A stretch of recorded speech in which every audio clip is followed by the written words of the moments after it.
Charges for a man accused of shooting into a car full of people have been dropped this morning. 19-year-old Jaquan Mason was arrested and jailed Monday for the incident that happened on Briley Parkway last year. The victims eventually identified him using these pictures they found on Instagram. Metro Police stood by the arrest, saying 3 of the victims separately identified Mason, but a different set of images have led to charges being dropped. Mason's mother sent us these pictures of him at a graduation ceremony around the time the shooting occurred. Once Metro schools supported her claims, Mason's mom says things started to change. Everybody could put him there. Families, the director of school, everybody. Pictures, everything, with the time, the date.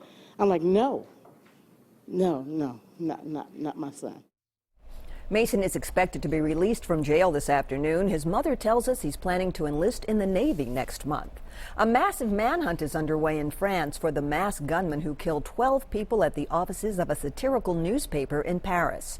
The victims include the newspaper's editor and a police officer who had been assigned as his bodyguard in the wake of threats against the newspaper. A second police officer was killed as the gunmen made their getaway. According to a video film from a nearby building, one of the men shouted that they had avenged the Prophet Muhammad.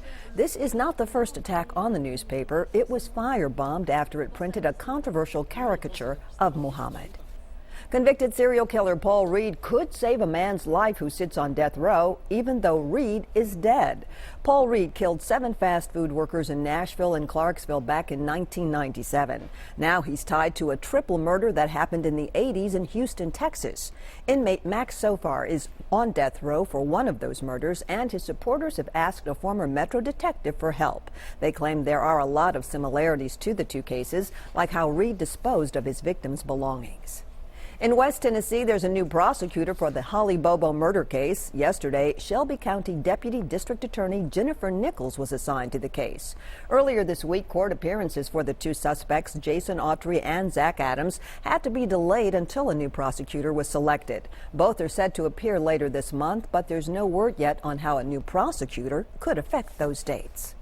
Today, friends and family will say goodbye to Grand Ole Opry star Little Jimmy Dickens. A public visitation will be held for him at the Woodlawn Roche Patton Funeral Home from 4 until 8 p.m.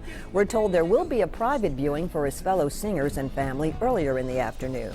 Jimmy Dickens passed away Friday after suffering a stroke on Christmas.